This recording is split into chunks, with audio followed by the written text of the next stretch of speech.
Andrew Kramer here with videocopilot.net. All right, so there I was. I was on the 17th hole, okay? Something like 220 yards away, okay? So I'm thinking I'm going to use my driver. So I take the driver out, okay? Set the ball up a little higher than usual this time. And the green is straight ahead and around the corner to the left past all these trees. So what I'm thinking is, you know, I'm going to shoot it over these trees. I'm going to get it on the green and, I'm going to get a birdie. Par 4, okay? Well, it turns out there was a little bit of wind that day. And so I hit the ball and, well, you know how there's houses on the course sometimes? Well, I hit somebody's house. You'll be happy to know that I hit another ball and just pretended like that wasn't my ball, and everything was fine. So anyway, today what we're gonna do is blemish removal. Okay, so what I have is this bride footage, and I'm gonna make a new composition by dragging it out to anywhere, basically. If you drag it out into the kind of shadow composition or down here to the timeline before composition is made, it will in fact make a composition, the length, and the size, just like the make new comp button, but it's bigger for people who are like, all right, forget about it. All right, what we're gonna do, or rather, what we're not gonna do is we're not gonna take the masking tool and we're not gonna draw this intricate mask. No. We're gonna set up a mat. So I'm going to duplicate the layer, select it, hit Control D, and over in the effects and presets, I'm gonna search for threshold. And obviously I don't have to type it all in, but I have this CC threshold RGB. And if you don't have this, you probably don't have the full version of After Effects. Oh, by the way, this tutorial can be done with version 6.52, I'm pretty sure. So anyway, take the threshold effect, drag it down to the bride medium, top one. And what we're gonna do is we're gonna take the green threshold and push this all the way to the top, because we're not gonna really worry about that. What we need to do is make a matte that turns everything in the face red and everything that's not the face preferably black. So right about here looks pretty good. I'm going to show you why. All right, I know you guys are getting worried and you're thinking, what's going on here? So forget about that for a sec. We're going to get onto it, okay? Oh, by the way, on that hole, my second ball, I actually got it on the green, on the back of the green, and I had 3 putts to get it in. And I'm happy to say that I got a par on that hole. Anyway, back to it. We're going to select this layer, and we're going to go to Effects, Color Correction, Hue, and Saturation, and we're going to desaturate the picture so that we can use the levels, color correction levels. Notice they're in a new location, which is fine, I don't, works for me. Okay, we're going to boost the whites, the highlights, and basically turn this area white, okay? All this just to get the red to turn to white. I know. All right, we're gonna make a new adjustment layer, and for those of you who don't know, an adjustment layer is a layer you apply effects to, and it in turn affects the layers beneath it. So we're actually gonna move this layer below our top bride matte layer, and what we're gonna do is we're gonna change the track matte, and if you hit F4, if it's not up, you can toggle between different switches, which is good. So we're gonna change the track matte to Luma matte, all right? And you're saying, okay, hold on, what's going on? I don't know what you're doing. Well, basically what we're doing is using this matte, okay? We're telling this adjustment layer to only affect the pixels represented by this white area. So what does it mean? Well, I will show you. If I use a levels adjustment on my adjustment layer with the Luma matte track selected, it will only affect that area. Check it out. You can also use this method to, color an apple or color a certain area, or to color correct only a certain area. It's pretty versatile. Don't just think about blemish removal. Well, for now, think about blemish removal, but just keep an open mind. Okay, that's what it does. Now, let me show you what we're gonna do. selecting the adjustment layer, I'm going to go up to Effects, Noise and Grain, Remove Grain. All right. So now in the Remove Grain settings, by the way, F3 brings up the effects control, and it's much improved, I must say.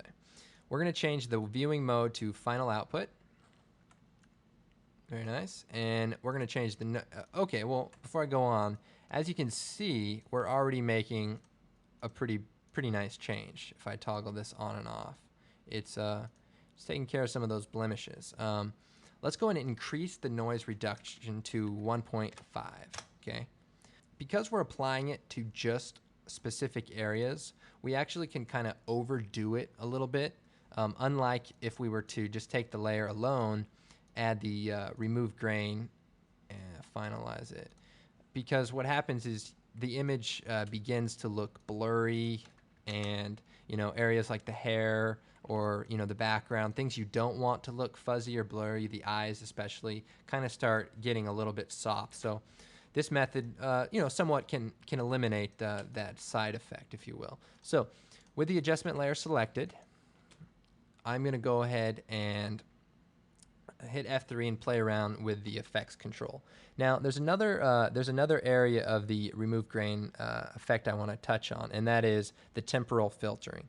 Basically, what I gather this temporal filtering does is analyzes the frames before and after and compares them with the current frame. And based on the color from around that frame, it kind of blends the pixels together, so you have a smoother image. It reduces grain. What a concept.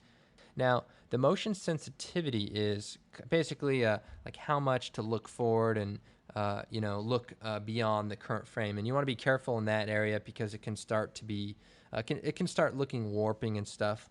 We're actually gonna put it up to 0.95, and that'll just bring the effect down just a little bit, just because I don't want to overdo it too much. What the heck? We'll go 925. Okay. All right. Another thing you may want to do is on our matte layer. Here, if you hit Enter or Return on the keyboard, you can type in a name for the layer. That way we can keep track of it. What I want to do on this layer actually is blur it out. Even though the remove grain isn't a very strong effect, it's good to blur the matte a little bit so that you don't get sharp edges between unfixed areas and face areas. Just a good idea. If you notice, the eye is still in sharp focused. We're working with interlaced footage, so don't be alarmed.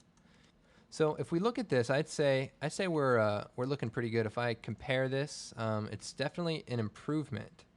Here, let's toggle this on and off. Today was my about 7th time golfing. I'm not trying to make excuses, but it was really windy and my clubs were dirty, and I don't think I was using a high quality ball. It was cold. My shirt was kind of tight, so I think I was losing a little something on my swing. But other than that, it went pretty good. Okay, that's pretty good. Let's go ahead and preview that. Oh yeah, look at that. Here, the tilde key. Thanks, John Dickinson. Hit the 0 key again, and we'll preview this. All right. I mean, that's some high quality stuff, guys. Now, okay, we have another problem. A slight problem is we zoom in here and we say, well, what's going on here? I mean, we have this area that's all grainy, and then it's just perfectly smooth right here. Something just seems a little weird about it, and you're thinking, well, yeah, look, it's not perfect. I mean, I'm doing my best to just show you a good method here. You have to criticize it. And to that I say, let's add some grain.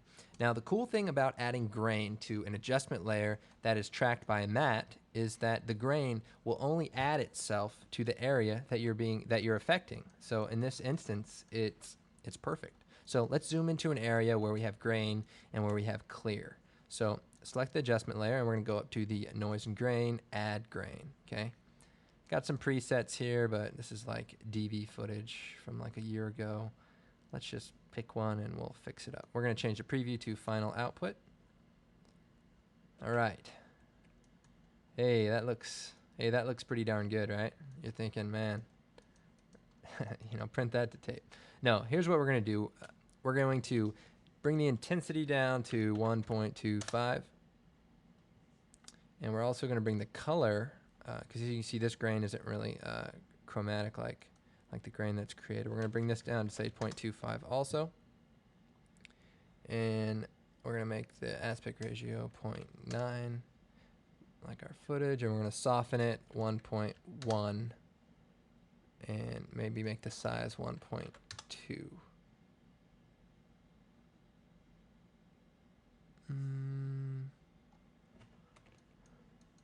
It's pretty close. Let's bring the intensity down to 0.2.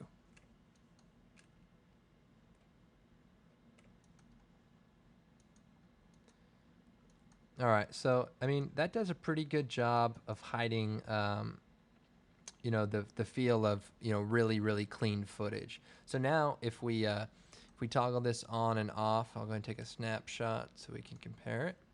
If we toggle this on and off, I mean we're really making an improvement. Without losing the detail, on the teeth, or especially the eyes. Either eye. So you can see the importance of making a good mat, but at the same time, it's very flexible and especially forgiving. So if it's not perfect or this or that, you don't have to make excuses like me. All right, now, well, thanks for watching, and I hope this tutorial helps you out, especially with the ladies, because I know it's helped me out. Oh yeah. God, I'm lonely.